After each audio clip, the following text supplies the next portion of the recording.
नमस्कार साथियों, स्क्रीन पर आप सभी का स्वागत है। आज जो हम आंसर करने वाले हैं वो करेंगे 31 दिसंबर 2021 पेपर 2 के सीडीपी का। इसके मैथ साइंस को भी करेंगे। पहले हम सीडीपी खत्म कर लेंगे, फिर मैथ साइंस भी शुरू करेंगे। हिंदी इंग्लिश या हिंदी संस्कृत जो भी हो उसको भी हम धीरे धीरे करके अपलोड करेंगे। एक ही दिन में सब कुछ कर पाना संभव नहीं है, क्योंकि जब आप 1000 मील की यात्रा शुरू करते हैं ना, तो आप एक छोटे से नन्हे से कदम से ही शुरू करते हैं, फिर धीरे धीरे करके वो 1000 मील की यात्रा पूरी होती है। तो हम धीरे धीरे करके आगे बढ़ेंगे, धीरे धीरे करके हम पूरा करेंगे। तो आज जो करने वाले हैं वो करने वाले हैं 31 दिसंबर 2021 का पेपर 2। इससे पहले जो है आपको 1 जनवरी 2022 का करवाया गया था। हमने बताया था आपको कि 29, 30, 31 का पेपर 2 का क्वेश्चन पेपर मेरे पास उपलब्ध नहीं है। एक अभ्यर्थी के द्वारा 31 दिसंबर 2021 का क्वेश्चन पेपर शेयर किया गया, तो मैं जो है वहां पर वही 31 दिसंबर 2021 का क्वेश्चन पेपर यहां पर आंसर कर रहा हूं, डिस्कशन कर रहा हूं।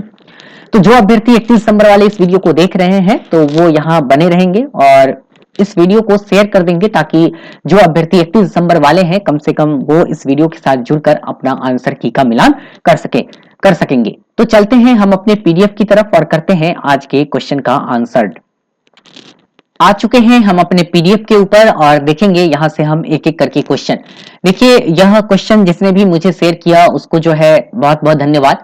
यह जो टेस्ट हुई थी वह यहाँ पर क्लियर लिखा हुआ है। यह जो टेस्ट हुई थी वह आपको जो हुआ था वह हुआ था 31/12/2021, यहाँ पर स्पष्ट लिखा हुआ है।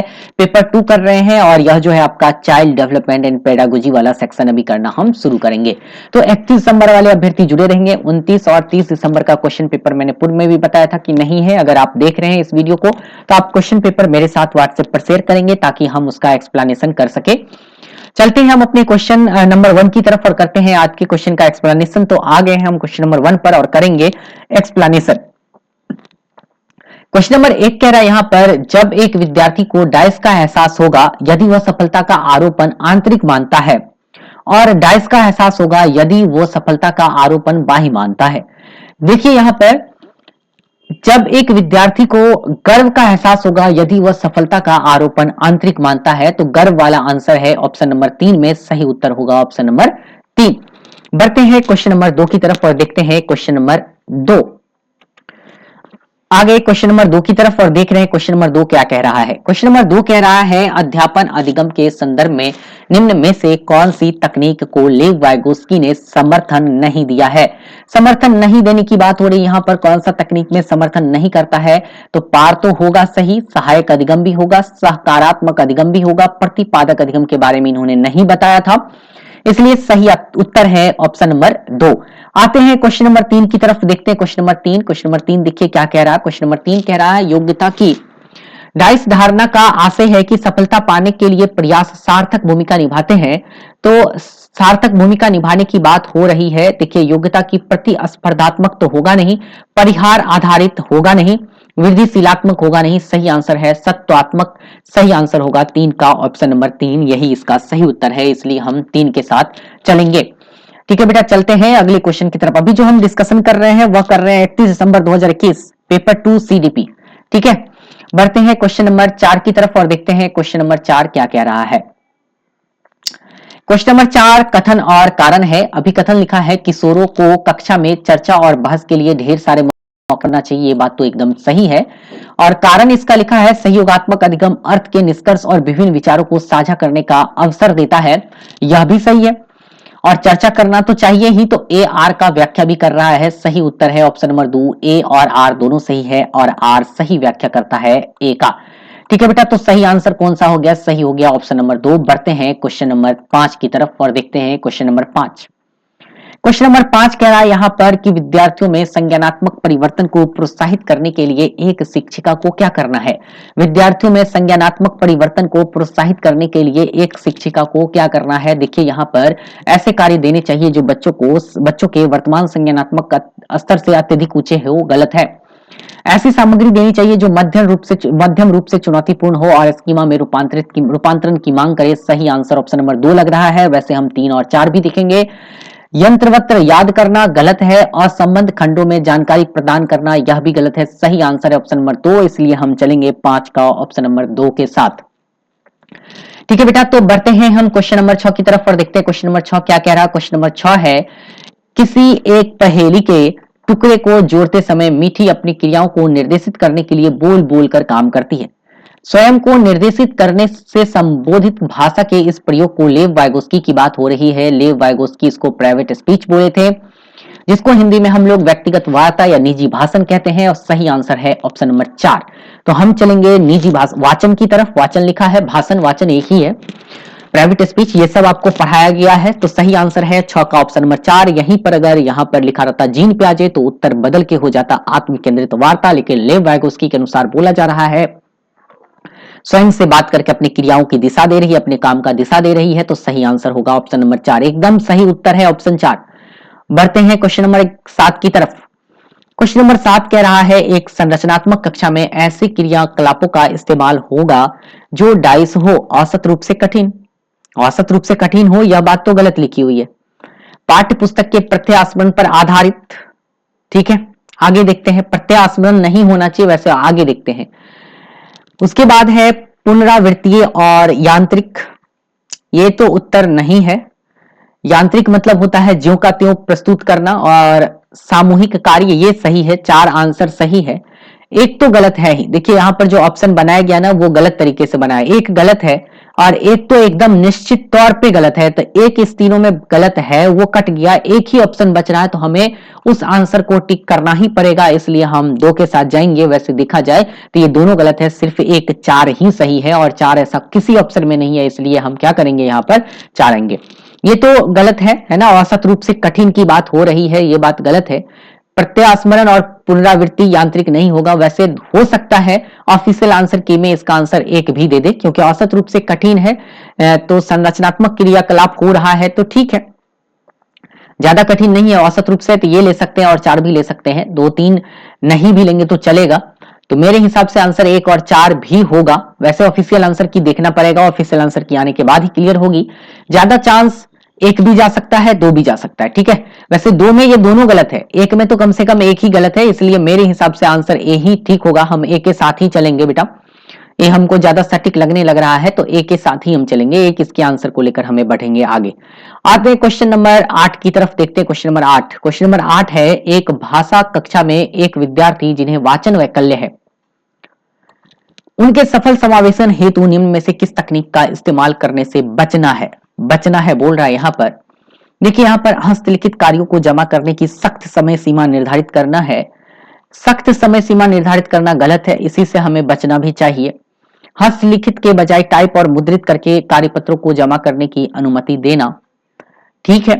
वाचन कौशल्य है, वाचन वैकल्य है बच्चे को, तो बोलने में समस्या है तो आप टाइप या लिखकर मुद्रित करके जमा कीजिए, ठीक है। कक्षा में नोटिस बनाने के लिए आवाज रिकॉर्डर के इस्तेमाल की सुविधा देना, यह भी ठीक है। वाचन कौशल्य बोल नहीं सकता बच्चा। व्यक्तिगत गति के अनुसार पठन और लेखन के अवसर प्रदान करना, जैसा बच्चे के साथ प्रॉब्लम है उसके अनुसार जो है उसको पठन और लेखन देना है, यह बात तो सही है। बोल रहा है बचने की बात होगा, तो बचने की बात है ऑप्शन नंबर 1 में सख्त निर्देश देना गलत है, सही आंसर होगा ऑप्शन नंबर 1। आते हैं क्वेश्चन नंबर 9 की तरफ और देखते हैं क्वेश्चन नंबर 9 क्या कह रहा है। देखिए क्वेश्चन नंबर 9, जब 9 पढ़िएगा, देखिए यहाँ पर क्लियर है अभिकथन 1 में, एक अध्यापक को अपनी कक्षा में व्यक्तिगत भिन्नताओं को पोषित नहीं करना चाहिए, ये बात गलत लिखी हुई है, तो 1 नंबर तो गलत है, ये बात तो क्लियर है। तो गलत तो 1 ही में दिख रहा है ना, 2 में तो दूसरा भी गलत ही लिखा होगा। देखिए प्रगतिशील शिक्षण का उद्देश्य यह सुनिश्चित करना है कि सभी बच्चे को एक रूपी तरीके से निर्देश दिए जाए और मानक विधियों से उनका आकलन किया जाए, यह बात भी गलत है। दोनों कथन गलत लिखी हुई है, सही आंसर है 9 का ऑप्शन नंबर 2, ठीक है बेटा। बढ़े अगले क्वेश्चन की तरफ, चलिए आते हैं क्वेश्चन नंबर 10 की तरफ। क्वेश्चन नंबर 10 पर पहुंच चुके हैं। क्वेश्चन नंबर 10 है निम्नलिखित में से कौन सा सृजनात्मक का महत्वपूर्ण कारक नहीं है बोल रहा है। तो मेरे हिसाब से जो सही उत्तर है वो है अविसारी चिंतन, यह है आपका सृजनात्मकता का नहीं बल्कि बुद्धि का सही उत्तर होगा। 2 प्रवाह, मौलिकता, लचीलापन, ये सब जो है आपका सृजनात्मकता का कारक है। चलिए बढ़ते हैं क्वेश्चन नंबर 11 की तरफ, देखते हैं क्वेश्चन नंबर 11। क्वेश्चन नंबर 11 कह रहा है विकास की उस अवधि को क्या कहते हैं जब आत्मसात मानकों पर प्रश्न उठाया जाता है और अक्सर परिवार की तुलना में साथियों की राय पर बहुत महत्वपूर्ण हो जाती है। देखिए विकास की उस अवधि को क्या कहते हैं जब आत्मसात मानकों पर प्रश्न उठाया जाता है और अक्सर परिवार की तुलना में साथियों की राय बहुत महत्वपूर्ण हो जाती है? सही उत्तर होगा किशोरावस्था, ऑप्शन नंबर 3। बढ़ते हैं क्वेश्चन नंबर 12 की तरफ। क्वेश्चन नंबर 12 है, बच्चे दुनिया को लेकर अपने समझ को सक्रिय रूप से निर्मित करते हैं। यह कथन किसके द्वारा प्रस्तावित किया गया था? तो यह कथन जीन पियाजे ने प्रस्तावित किए थे। सही आंसर है 12 का ऑप्शन नंबर 2 जीन पियाजे। उत्तर होगा 12 का 2 जीन पियाजे। बाकी और नहीं है, बीएफ स्किनर हो, ईएल थॉर्नडाइक हो, इवान पावलोव हो, ये सब नहीं है, जीन पियाजे इसका सही उत्तर है। बढ़ते हैं क्वेश्चन नंबर 13 की तरफ और देखते हैं क्वेश्चन नंबर 13। क्वेश्चन नंबर 13 है, यह देखकर कि उनका पुत्र रवि पठन में बहुत रुचि लेता है और 3 वर्ष की आयु में ही पढ़ लेता है, उनके माता पिता ने उसे बहुत सी पुरस्कारें लाकर दी। अपने माता पिता के प्रोत्साहन से रवि की पठन क्षमता और अपनी आयु में कहीं बहुत आगे है। पठन क्षमता अपनी आयु से कहीं बहुत आगे है। इस उदाहरण से विकास के किस सिद्धांत को संदर्भित किया जा सकता है? तो देखिए यहाँ पर यह बात तो गलत है, यहाँ पर निर्धारित मार्ग का अनुसरण करना। सही आंसर है विकास अनुवांशिकता और परिवेश के बीच अंतःक्रिया का परिणाम है। सही उत्तर है ऑप्शन नंबर 2। बढ़ते हैं क्वेश्चन नंबर 14 की तरफ और देखते हैं क्वेश्चन नंबर 14। क्वेश्चन नंबर 14 देखिए क्या कह रहा है। 14 कह रहा है, अधिगमकर्ताओं को एक संसाधन समृद्ध वातावरण में अधिकतम स्वतंत्रता की अनुमति देना और अपने लिए स्वयं ही ज्ञान की संरचना हेतु सुसाध्य करना किस उपागम की ओर इशारा करता है? अगर हम इस उपागम की बात करें तो सही आंसर होगा, स्वतंत्रता की अनुमति दे रहे हैं तो ये होगा डिस्कवरी लर्निंग, और डिस्कवरी लर्निंग है ऑप्शन नंबर 3 खोजी अधिगम। सही उत्तर होगा ऑप्शन नंबर 3। व्यवहारवादी नहीं है, प्रतिपादक नहीं है और पाठ्य पुस्तक केंद्रित भी इसका उत्तर नहीं है। ठीक है बेटा, बढ़ते हैं क्वेश्चन नंबर हम 15 की तरफ और देखते हैं क्वेश्चन नंबर 15 क्या कह रहा है। चलिए आइए क्वेश्चन नंबर 15 देखते हैं क्या लिखा है। क्वेश्चन नंबर 15 लिखा है, समावेशन से तात्पर्य है कि अधिगम कठिनाइयां महसूस करने वाले विद्यार्थी मुख्य धारा विद्यालय में पृथक रूप से सीखे।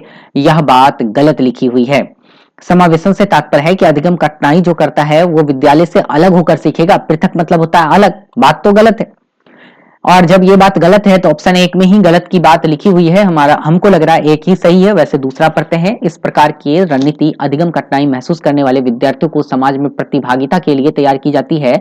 यह बात भी गलत है, दोनों का कथन गलत लिखा है। बच्चे को अलग करके नहीं पढ़ाना है। समावेशी शिक्षा में बच्चे को एक ही साथ मुख्य धारा से जोड़कर पढ़ाना है, एक ही छत के नीचे उसके विशेष आवश्यकताओं को पूरा करने के साथ साथ। दोनों कथन गलत है जो कि ऑप्शन नंबर 1 में लिखा हुआ है।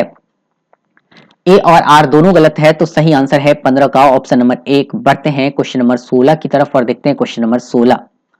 आइए 16 देख रहे हैं, 16 क्या कह रहा है। क्वेश्चन नंबर 16 कह रहा है, अधिगमकर्ताओं की सक्रिय संलग्नता के लिए क्या आवश्यक है? अन्वेषण पूछताछ तो जरूरी है।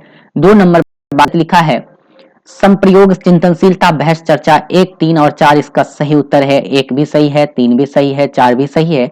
और ये बात जो है बेटा 1, 3 और 4 ऑप्शन नंबर 3 में ही लिखा है, तो हम चलेंगे ऑप्शन नंबर 3 के साथ। तो 16 का सही उत्तर है ऑप्शन नंबर 3।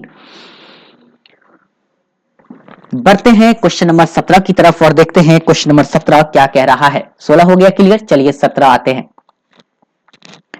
क्वेश्चन नंबर 17 देखिए क्या है। क्वेश्चन नंबर 17 कह रहा है, एक प्रगतिशील कक्षा में अध्यापक विद्यार्थियों को समूहों में कार्य देकर समन्वय अधिगम कार्य संपादन के लिए सुसाध्य करता है। ऐसा करके वह विद्यार्थियों में डाइस को बढ़ावा देता है। एक प्रगतिशील कक्षा में अध्यापक जो है विद्यार्थियों के समूह में कार्य देकर समन्वय अधिगम कार्य संपादन के लिए सुसाध्य कर रहा है, तो यह कहलाएगा सहभागी अधिगम, कोऑपरेटिव लर्निंग। सही आंसर है 17 का 4। प्रतियोगिता, कुंठा, प्रतिद्वंदता इसका आंसर नहीं है, सही उत्तर है ऑप्शन नंबर 4। चलिए आते हैं क्वेश्चन नंबर 18 की तरफ, देखते हैं क्वेश्चन नंबर 18 क्या कह रहा है। क्वेश्चन नंबर 18 है, निम्न में से कौन सा प्रश्न आलोचनात्मक सोच का मूल्यांकन करते हैं, क्रिटिकल थिंकिंग का मूल्यांकन करता है? भोजन के कमी के विभिन्न कारण क्या हो सकते हैं? हिमनद के निक्षेपण को क्या कहा जाता है? अ और ब का स्क्वायर का सूत्र क्या है? मीथेन का रासायनिक सूत्र लिखिए। ये सब तो आसान है, लेकिन क्रिटिकल थिंकिंग जो है बढ़ावा देगा। भोजन के कमी के विभिन्न कारण क्या हो सकते हैं? सही उत्तर है 18 का ऑप्शन नंबर 1। हो गया क्लियर है ना, 18 का 1 इसका सही उत्तर है। बढ़ते हैं क्वेश्चन नंबर 19 की तरफ और देखते हैं क्वेश्चन नंबर 19 क्या कह रहा है। क्वेश्चन नंबर 19 है, निम्नलिखित कथनों में से कौन सा कथन समाजीकरण के संदर्भ में सही है? यहाँ पर सही होने की बात है मीडिया परिवार द्वितीयक की बात लिखी है, यह बात तो गलत लिखा है यहाँ पर, तो ये कथन आपका गलत हो गया। समाजीकरण एक जटिल प्रक्रिया है जिससे कई संस्थान बच्चों के जीवन में अलग अलग समय अवस्थाएं पर प्रभाव डालती है। सही आंसर यही है और मेरे हिसाब से जो उत्तर होगा वो 2 होगा। वैसे 3 और 4 भी देख लेते हैं। सभी संस्कृतियों में समाजीकरण का तरीका एक समान है, गलत है। द्वितीयक समाजीकरण सबसे पहले तब आता है जब बच्चे अपनी व्यक्तिगत पहचान और भाषा को सीखते हैं, गलत है। भाषा वो प्राथमिक समाजीकरण के द्वारा ही सीखता है। क्वेश्चन नंबर 20 देखते हैं। क्वेश्चन नंबर 20 लिखा हुआ हार्वर्ड गार्डनर के बहुबुद्धि सिद्धांत में कौन सी बुद्धि प्रकार समाहित किए गए हैं? तो देखिए यहाँ पर सृजनात्मक बुद्धि है नहीं, विश्लेषणात्मक बुद्धि है नहीं, स्पष्टीकीय बुद्धि है नहीं, सही आंसर, और द्रवीय भी नहीं है, सामान्य भी नहीं है ना, विश्लेषणात्मक व्यवहारिक ये सब है नहीं। सही आंसर है ऑप्शन नंबर 4 भाषाई, तार्किक, गणितीय और संगीतिक। हाँ, सही आंसर है ऑप्शन नंबर 4। ये सब बुद्धि के बारे में बताए हैं और भी 8-9 प्रकार की बुद्धि के बारे में नया बुद्धि और जुड़ा है, 2 तो और जुड़ गया। प्राकृतिक बुद्धि तो जानते ही थे, एक और बुद्धि जोड़ी गई है। सही आंसर है ऑप्शन नंबर 4। आते हैं क्वेश्चन नंबर 21 की तरफ, देखते हैं क्वेश्चन नंबर 21 क्या कह रहा है। क्वेश्चन नंबर 21 कह रहा है यहाँ पर माध्यमिक स्तर पर एक नए संप्रदाय को पढ़ाते हुए एक अध्यापिका को क्या करना चाहिए? रट्टा मारने के लिए कहना तो गलत है। विद्यार्थियों को पूर्व ज्ञान से जोड़ना चाहिए, यानी यही सही है। विद्यार्थियों को पूर्व ज्ञान को नए संप्रति से जोड़ना चाहिए। सही उत्तर है 21 का ऑप्शन नंबर 2। यहाँ पर यह बात एकदम अपरिचित वाली बात है, गलत है, और निश्चित कर लेने वाली बात तो गलत होगा ही। सही उत्तर है ऑप्शन नंबर 2। ठीक है बेटा, कोई दिक्कत नहीं है, 2 आपका हो गया सही, है ना। बढ़ते हैं क्वेश्चन नंबर 22, देखते हैं क्वेश्चन नंबर 22 क्या कह रहा है। आते हैं क्वेश्चन नंबर 22 की तरफ, देखते हैं क्वेश्चन नंबर 22 है। क्वेश्चन नंबर 22 है राष्ट्रीय शिक्षा नीति एनईपी 2020 में आकलन के संदर्भ में विद्यार्थियों के लिए किस प्रकार का प्रगति पत्र प्रस्तावित किया गया है? तो यहाँ पर जब आप क्वेश्चन को पढ़ेंगे ना तो आपको सबसे बेस्ट आंसर मिलेगा 360 डिग्री बहुआयामी प्रगति पत्र। 360 डिग्री कहने का मतलब होता है इसमें जो इसका प्रगति पत्र होगा उसमें सभी भाग लेंगे, इसके साथी भी, शिक्षक भी, खुद भी, इसके अभिभावक भी, सभी लोग इसमें साथ लेकर इसका प्रगति पत्र तैयार किया जाएगा। तुलना करने की बात गलत है, प्रदर्शन की बात गलत हो रही है, योगात्मक एक आयामी प्रगति पत्र की बात भी गलत है। सही उत्तर जाएगा ऑप्शन नंबर 4 ही। क्वेश्चन नंबर 23 देखते हैं। क्वेश्चन नंबर 23 है बच्चों में जेंडर रूढ़िवाद के खंडन हेतु निम्नलिखित में से किसका प्रयोग टालना चाहिए?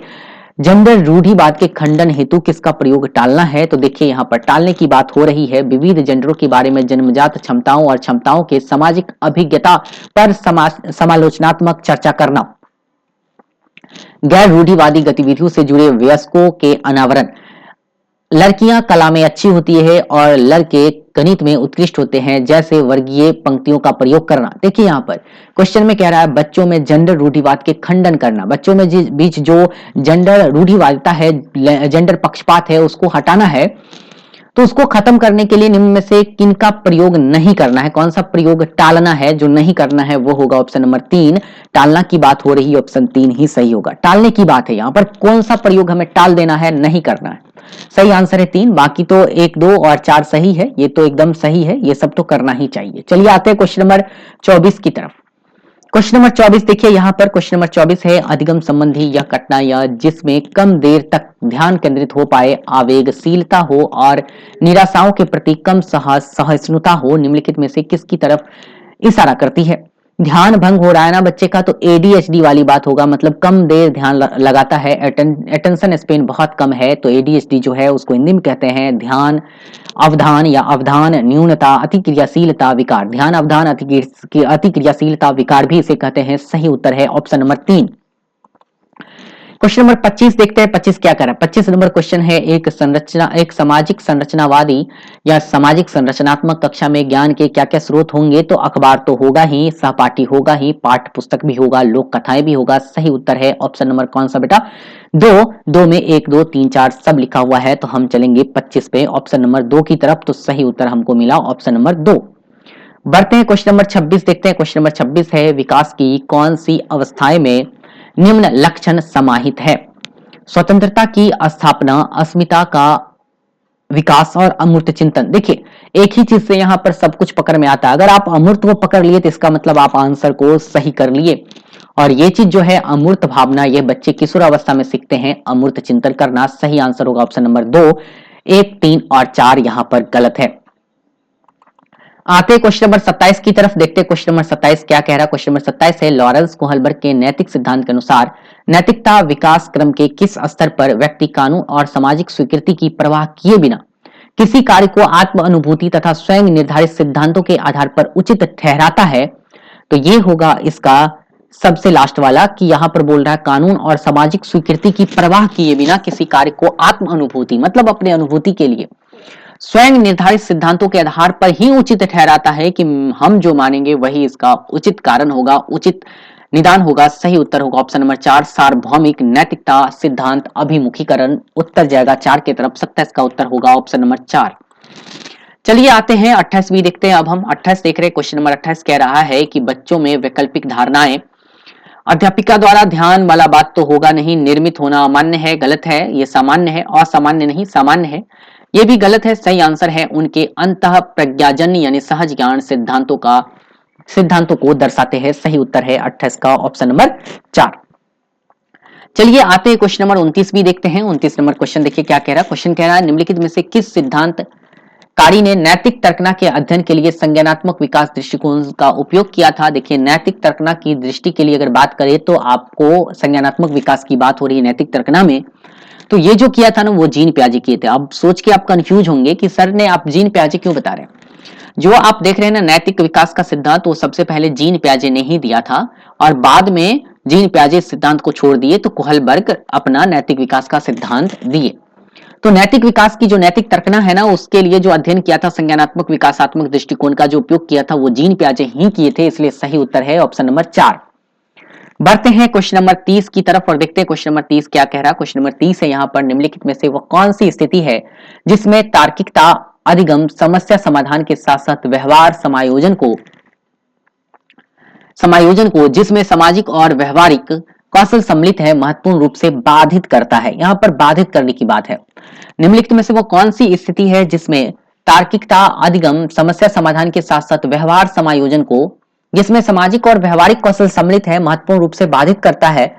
तो अगर बाधित करने की बात है ना तो मेरे हिसाब से जो इसका सही आंसर होगा वो होगा ऑप्शन नंबर 1 बौद्धिक क्षति ही। ठीक है, तो हम आगे 30 का ऑप्शन नंबर 1 की तरफ। अब आप लोग कमेंट करके बताइए, मतलब हमने आपको 30 क्वेश्चन तो करवा दिया सीडीपी का। कमेंट करके बताइए आप 30 में से कुल कितने अंक लाए, कितने अंक प्राप्त किए, ये हमें नीचे कमेंट करना है। लाइव चैट में आपको नहीं बताना है, कमेंट करके बताइए। ठीक है, हम वहां पर आपके कमेंट को लाइक जरूर करेंगे। आप जरा सा जल्दी से जल्दी कमेंट कीजिए कि 30 में कितना नंबर लाए। हम इस वीडियो को यहीं पर खत्म करते हैं। हम जो है अभी कर रहे थे 31 दिसंबर 2021 के क्वेश्चन पेपर के सीडीपी का डिस्कशन, पेपर 2 का डिस्कशन हो रहा था। अगर आपको वीडियो पसंद आया है तो जरूर लाइक कीजिएगा, दोस्तों के बीच शेयर कर दीजिएगा ताकि जो अभ्यर्थी 31 दिसंबर 2021 को एग्जाम दिए थे कम से कम वो अपना आंसर की मिलान कर सके। और चैनल पर नए हैं तो निश्चित सब्सक्राइब कीजिएगा ताकि कोई भी अपडेट हो, किसी भी परीक्षा की तैयारी हो, शैक्षिक परीक्षाओं की तैयारी आपको इस चैनल के माध्यम से मिलेगी। ढेर सारे क्वेश्चन थ्योरी सभी कुछ करवाए जाएंगे। ठीक है बेटा, तो यहीं पर हम इस वीडियो को खत्म करते हैं। आप सभी को बहुत बहुत धन्यवाद। जय हिंद।